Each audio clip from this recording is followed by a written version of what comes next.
mayoral forums that they're holding. And I'm not, the people that are holding them, I respect what you're doing. I appreciate you volunteering your time to set them up. You've now been dictated this mandate that people can't come to them if you're holding it inside if they don't produce their vaccine passport. I would like to say never. Never is a big word that you probably shouldn't say, but I'm never going to have a vaccine passport. I will not show it to anybody. It is nobody's business what my medical status is. Warning, censorship. Warning, censorship. Sheila Gunn-Reid for Rebel News, and I'm here in beautiful Beaumont, Alberta, small town Alberta, and I'm here with the mayoral candidate, Rodney Erismann.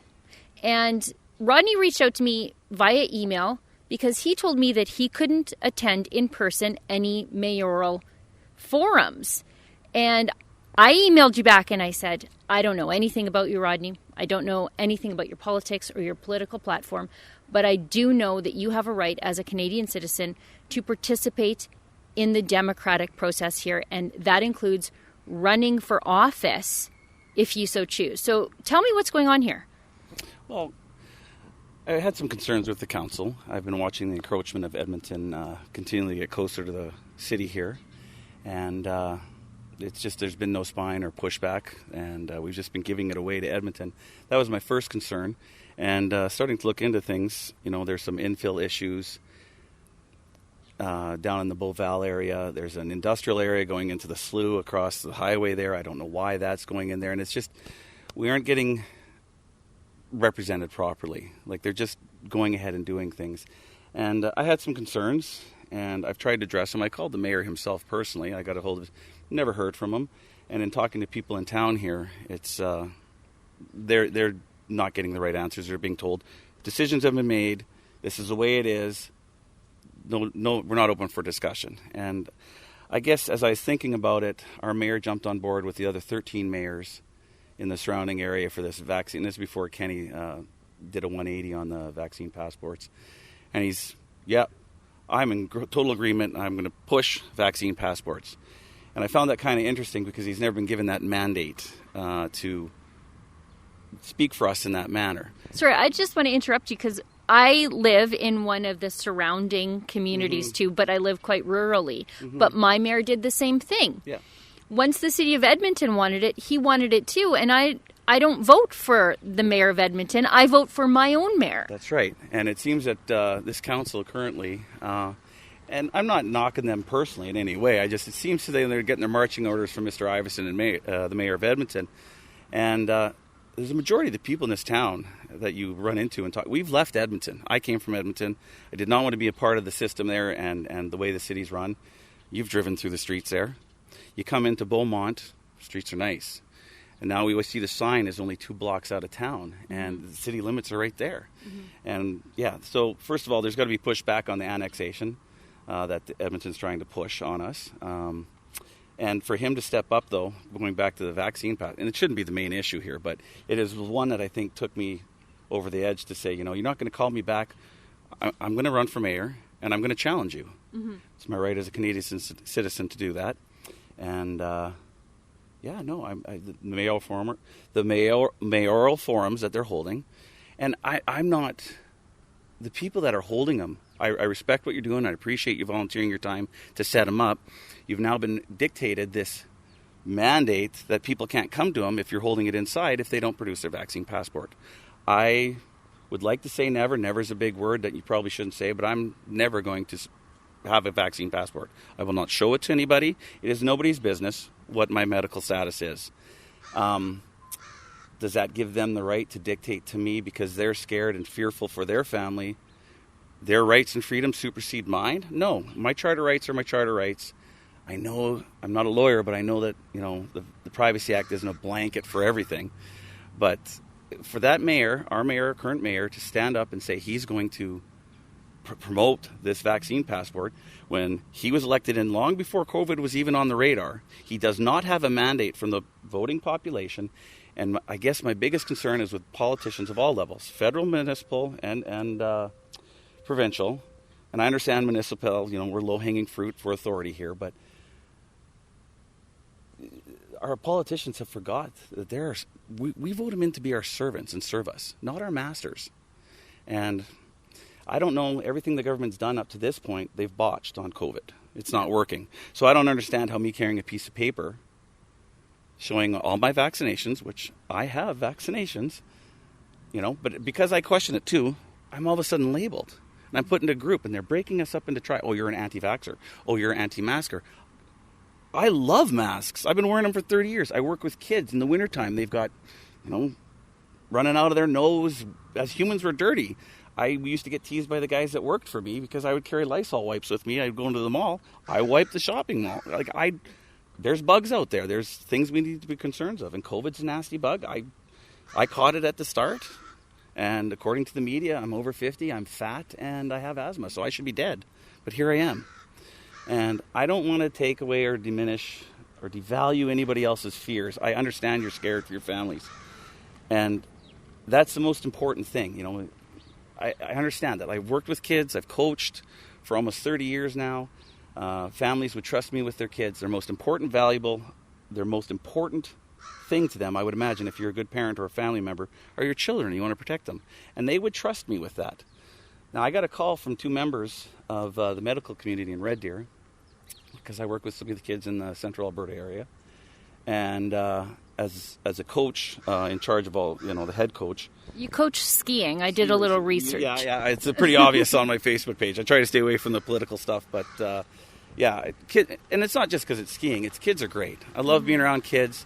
Their innocence, their wonder, and I really think that kids in today's society don't get enough structure, and they're thirsting for it.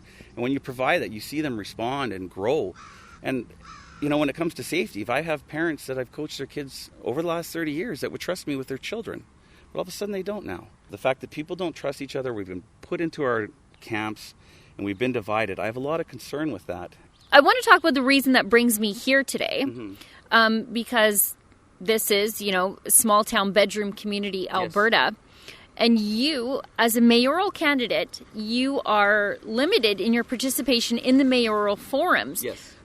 Because they are being held in venues where a vaccine passport is required. Now, not just for you as a candidate, but also for the people who attend. And I think that is problematic too, to use the language of the left, because a lot of older people don't know how to download their vaccine passport information, and it limits them from participating. Yes, you're right. That's a good point. I mean, I have nothing to add to that. It's exactly right. So it's disappointing, and I just guess one of the things I was saying as I got going here, and sometimes I do that, is I have concerns with the groups we've been put into. Okay, I have food allergies.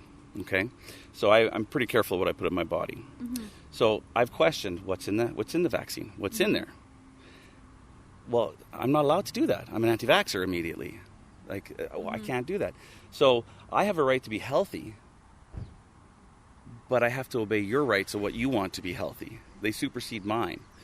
That's mob rule right now, and you watch how we're getting into it. And I heard it in the peripherals, and I heard it in some of the I don't know where, so don't quote me. You can fact check me. But what I've heard coming out from people now is, well, if they aren't vaccinated, they shouldn't get medical help. Mm-hmm. And one of the last things that I am really proud of, being a Canadian, and the last things that I'm actually proud, when I say I'm a Canadian, it kind of, there's a lot of things going on that you're like, but one of the things I am still really proud of is our universal health care. Okay. That makes one of us, but that's well. I'm not. But you know what? Like I said, I said I don't know anything about your politics. I don't really actually care too much about your politics, but I believe in your right to participate. That's right, and I appreciate that. So when I hear people start saying you shouldn't have a right to health care, wow, it's not how it starts. As they start taking our liberties away. So I mean, that's a slippery slope even for people that are big on promoting the vaccination. They should be careful to go down that, because where does that one stop? Yeah. Oh, I'm sorry. You drink a lot. Oh, you got a bad liver? That was your life choice. You don't get health care. Yeah. It doesn't work like that. You either have health care or you don't. And you start, breaking us up into tribes, divide and conquer, however people want to call that. We've got a whole generation of people who are learning to be mean to each other. I want to throw a stat at you before we wrap up. I saw a stat today that shows that the vaccine uptake outside of the big cities, so I would say outside of Edmonton, 45% of Albertans outside of the big cities have received one dose of the vaccine. So when I look at these municipal elections that are hurtling towards us on October 18th, that's a heck of a lot of Albertans that are not going to be able to attend forums or participate in forums. That's right. And at that point, where do we go from here? Now that Kenny is just saying, oh, you have to have him. It's going to happen. Are we even going to be allowed to vote? Or is it all going to become mail-in where we can't track? There's a lot of issues around it. I guess that's a lot deeper. I haven't put a lot of thought into that yet, but that's a very good point. And it seems to be the way things are going. And it goes against our charter rights. We're either a country of laws or not, and you can't pick and choose. People like to wrap themselves up in their freedoms, and they think it's safe and it's comfortable and it's this wonderful blanket you close up. It's not. Freedom is scary. Dangerous and messy. It can be. I mean, I got a lot of analogies going in my head, but I ain't even going to say them because I'll probably probably be misinterpreted or misrepresented. But, I'd rather prefer, it sounds crazy and it sounds big talk, and people can take it how it is, but I'd rather prefer dangerous freedom than this passive little quiet slavery we're getting worked into here. Yeah. Comply or you're out of the, Yeah. It's not right. And, if I win this election, I become mayor, I will fight the vaccine passports as much as possible. It's not the main reason, but it was the straw, the old cliche or saying, it was the straw that broke the camel's back. When he jumped on board with that, and I see how people are acting, there's just a lot of irrational behavior that is not appropriate in how we're treating each other right now. So, well, I'm glad that I was able to showcase a municipal politician who is anti-vaccine passport, not anti-vaccine, but anti-vaccine passport. I think, if anything, that we as Canadians, in particular Albertans, should have learned throughout the pandemic is that some of the worst decisions and worst violations of our civil liberties were coming from our municipal politicians. And we were left with a patchwork quilt of restrictions, and this is the political realm that we can change first and have the most effect on. I think this is the grassroots level. I mean, we just went through a federal election. What changed? I mean, we all know. We know it doesn't. It's all over by they're done voting in Toronto. Yeah. Yes, ma'am. That's right. And we know our vote federally doesn't really matter out here in Alberta. And, it's got to start at the grassroots level. Well, thanks, Rodney. Best of luck in your campaign. Yeah. In Beaumont, Alberta, for Rebel News, I'm Sheila Gunn-Reid. The vaccine passport system here in Alberta is preventing local politicians from participating in forums. I think this is outrageous, and that's why here at Rebel News we are doing everything we can to fight these un-Canadian vaccine passports. To help us, please go to fightvaccinepassports.com and make a donation to our legal fund. Again, that's fightvaccinepassports.com.